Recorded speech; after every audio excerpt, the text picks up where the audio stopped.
Good morning once again, my brothers and sisters. What a great joy it is for me to share another Living Hope Today study with you. And today we find ourselves in the book of First Chronicles, chapter 14. We're going to learn something really important today. You know, God has chosen King David. His throne is the one that's going to end up being an everlasting throne. And there are reasons for that, and we'll see that in illustrated to us this morning, that the fact that David has a heart that says, I want to trust in God. This is paramount to why God is willing to deal with him. Not that he never makes mistakes, not that he's always doing exactly what God wants, but the fact of the matter is, David understands that he is not the real ruler.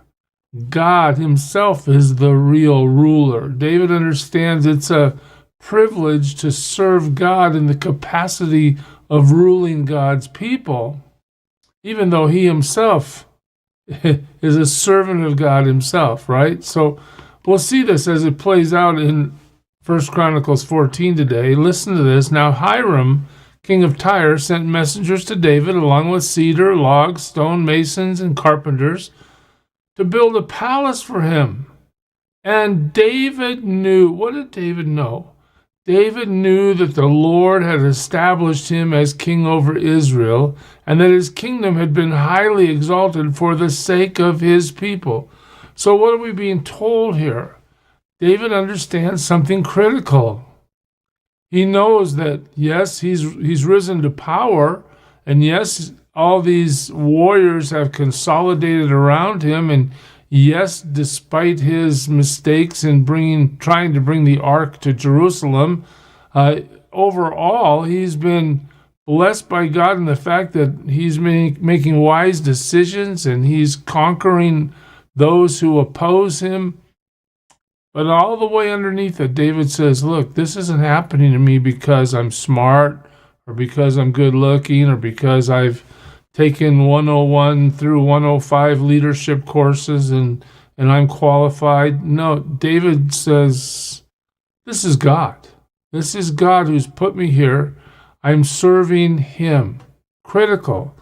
Watch how it plays out in his life. In Jerusalem, David took more wives and became the father of more sons and daughters. And here's another list of names. All right, these are the names of the children born to him there. Shammua, Shobab, Nathan, Solomon. Wait a minute, Nathan, Solomon. Does that ring a bell to you? It should. When you see these two names in David's lineage, what do you remember? I hope you remember this. That if you go to Luke chapter 3, the lineage of Mary is listed through the line of David, specifically mentioning Nathan, meaning Jesus is tied by birth to the throne of David. And Joseph himself is said to come through the line of Solomon. And although Joseph is not the paternal father of Jesus, Joseph has the right to the kingship. He has the right to the throne of David, and therefore Jesus inherits that right from him, despite the fact that they're not paternally related. Very critical. Here, the plan of salvation is being listed for those who are paying attention. The other names, Ibhar, Elishua, Elpalet, Noga, Nepheg, Japhia, Elishama, Belayada, and Eliphelet. Yeah, those are some names for you. Great. Well, David is doing what? He's having kids all over the place. All right. But those two on this list have basically eternal consequence in the sense that the Messiah himself is going to come from each side of those two guys right there. Interesting. But now the story. When the Philistines heard that David had been anointed king over all Israel, they went up in full force to search for him. But David heard about it and went out to meet them. So you think they're visiting because, they're friends, they want to congratulate him? No, now the Philistines had come and raided the valley of Rephaim. The Philistines are projected as enemies of Israel through almost every verse of Scripture that mentions them. Anyway, so David inquired of God. Oh, wait a minute. Stop right there. What happened? What is the pattern of behavior in David's life when he's facing something that, is not an ordinary circumstance that he can like he doesn't have to ask God whether he should brush his teeth today. I mean, that's not a issue. But, the Philistines are raiding our territory. Well, I need divine wisdom. I need divine help. I don't have the wisdom. I don't have the discernment to know what I should do. So David inquired of God. Now, we're a little bit ahead of the game because now that we're in 1 Chronicles, we can remember what we learn in 1 and 2 Samuel and 1 and 2 Kings. And we can see that many corrupt kings never asked God for help, never asked for discernment or direction. David, why is he listed as great? Why is he called the friend of God? He depends on God. He relies on God. He's waiting for God's help. He's not taking decisions of his own accord. So what does he ask God? Shall I go and attack the Philistines? Will you hand them over to me? And look at this. He cries out to the Lord. What does the Lord do? The Lord answers. The Lord answers him. Go, I will hand them over to you. David, I am going to be the one that brings victory. And David, I know you recognize that it's not you and your wisdom, it's going to be you and your guys. I'm going to use you to bring the victory, but the victory is mine. David's fully aware of that and fully willing to give God all the credit and the praise and the glory for what God will do using David to accomplish his purpose. This is what you and I need to deal with in our daily lives. Do we have this same pattern of behavior where when we face a circumstance, we go to God and say, what do you want me to do?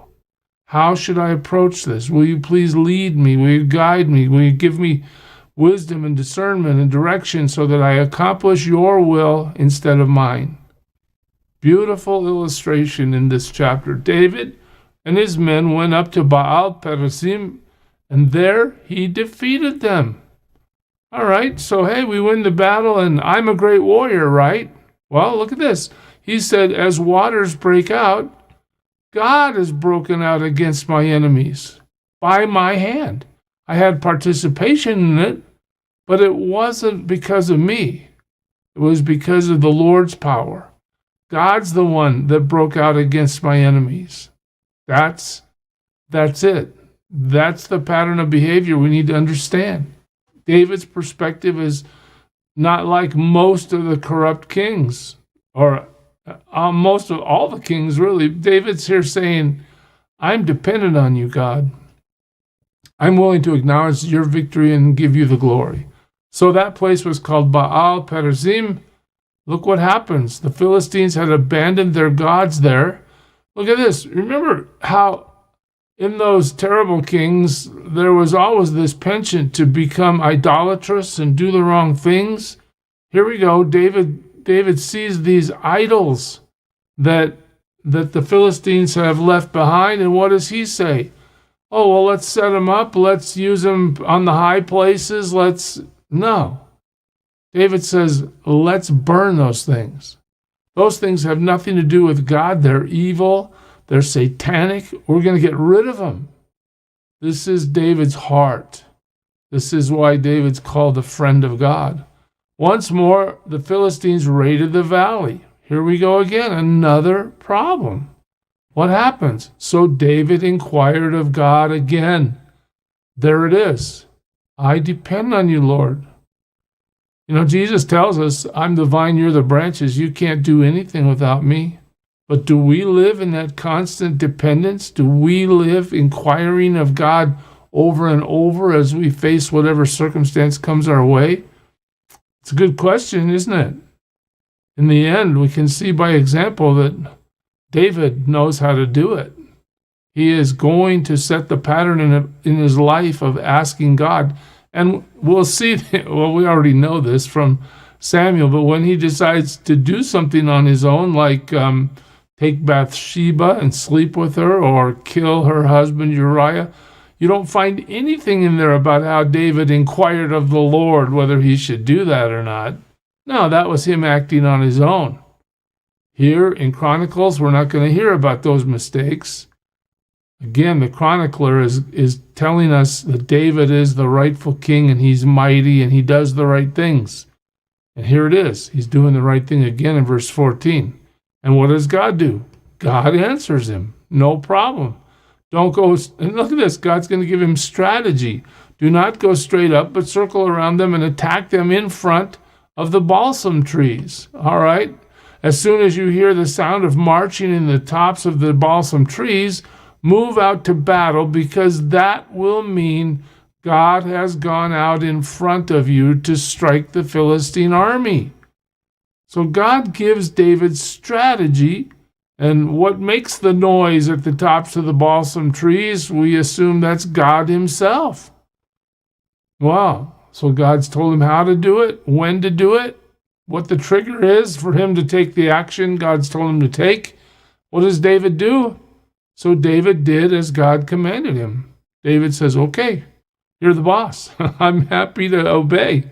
I know that I can trust you, and I know that you're all powerful, and I know that if you say it's going to go this way, then I don't have to fear. I'm just going to walk into it, do what you told me to do, and watch you gain another victory.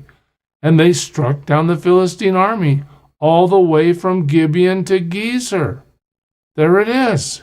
They struck down the Philistine army. So David once again achieves a great victory through his own wisdom, power, strength, understanding, great discernment. No. He has a pattern in his life, and it brings results. And the pattern is, I go to God and I ask him what to do. And when he tells me what to do, then I do it. That's it. Sounds so simple, doesn't it? But how profound is it that our sinful natures block us so many times from just doing that simple thing? Instead, we say, well, I don't like your idea, God, or I don't trust that you really are going to come through. I'm going to go ahead and do my own idea, right? It's like Abraham sleeping with Hagar. Gee, God, you're not doing it the way I would do it. You're taking too long, so let me fix it for you. Big mistake. Big mistake. And the chapter concludes here. So David's fame spread throughout every land. Yeah, news travels fast. There is a king in Israel, and he's powerful. They don't necessarily understand that he's powerful because God is fighting for him and through him.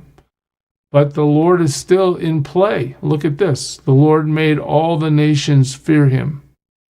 David is becoming a force through the power of God, and that power is being exercised because David has a pattern in his life, and that is he's going to inquire of the Lord before he does anything. He's going to go to God and say, God, how do you want me to handle this problem? What do you want me to do? When he hears what God has to say about it, then he does it. That's where the victory is. That's the lesson for us today. Let's live our lives with the same pattern. I pray God blesses you, church. Serve him well today. Who is it who for sinners shed his blood, and now for cleansing all can plunge beneath that